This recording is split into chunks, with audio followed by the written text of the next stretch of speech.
All right, let's talk about something that's going to sound a little crazy at first. The idea that there's an unfair advantage to being unattractive.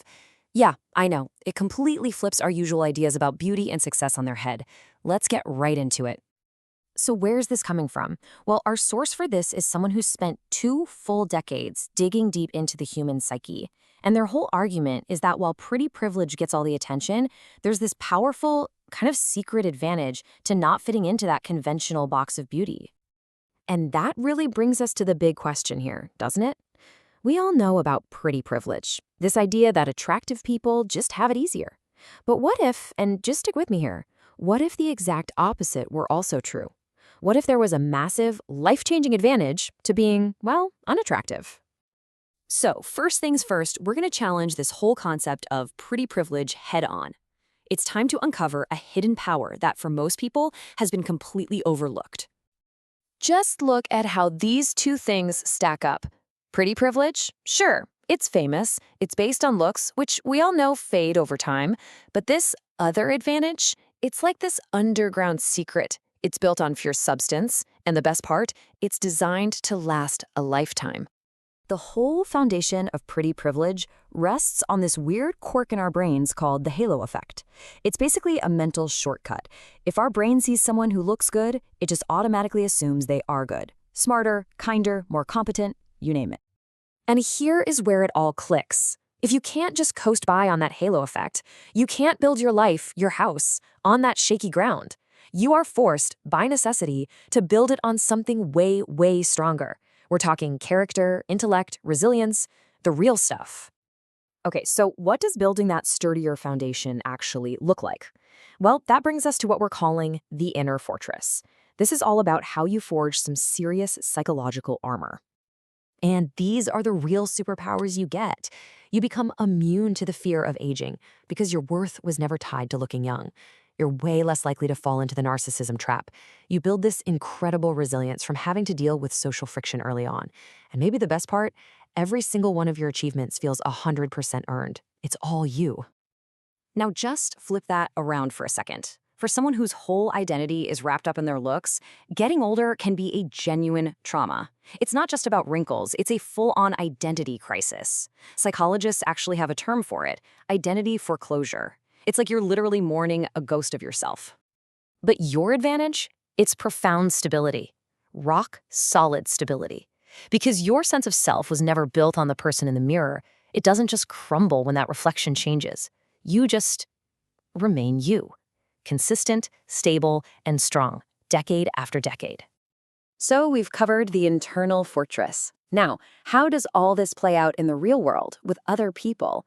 Let's dive into the social toolkit, the amazing set of skills you develop for truly mastering human connection. This might just be the biggest perk of them all. You have what the source calls the ultimate sincerity filter, a built-in BS detector. You almost never have to wonder if people like you for superficial reasons, because you can spot the genuine article from a mile away. And get this, the source puts a number on it, 99%. Just imagine the psychological peace that comes with being 99% sure that the people who love you, the people who respect you, they're there for you, for your mind, your heart, your personality. And what this means for your relationships, especially romantic ones, is that they're built on a bedrock of real connection. They're not based on some flimsy chemistry that can fade. No, that bond is forged in the fires of shared values and true intellectual compatibility. It's the real deal. So how do these top-tier social skills actually develop? It's a pretty logical progression. 1, you can't just rely on a pretty smile to charm a room. So 2, you have to develop other tools, wit, humor, storytelling, genuine empathy. And the result? You don't just learn a few tricks, you become a truly formidable communicator for life. Okay, we've got the inner self and social skills covered. Now, let's take this into the professional world. This is where we see the strategic edge, the incredible power that comes from being consistently underestimated. And first off, there's a really practical advantage. The source calls it the maintenance tax. Just think about all the time and money that goes into aesthetic upkeep. You get to reinvest all of that, thousands of hours and dollars, into things that actually grow in value. Skills, investments, travel, and knowledge. Now let's talk strategy. In any competitive setting, a boardroom, a negotiation, people's attention is almost always drawn to the flashiest person in the room. They pretty much expect you to just be background noise. And that, right there, is your secret weapon. Because you're not the center of attention, you're free to become the observer. You see the dynamics everyone else misses. You listen, you strategize, you gather information while everyone else is just posturing. And that's the bottom line, isn't it? Being overlooked isn't a weakness, it's a superpower. It gives you the element of surprise. You get to analyze the situation, make your move, and win while your competition is still distracted by the shiny object in the room. So let's bring all this together in our final section, redefining your value. This is all about shifting your perspective. Stop seeing yourself as a static picture and start seeing yourself as a compounding asset. This slide just nails it perfectly. Conventional beauty is like a new car. It's a depreciating asset, it requires constant maintenance, and it loses value over time.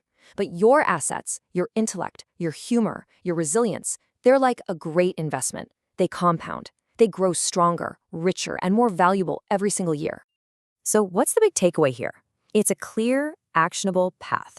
First, stop looking for validation from the outside world.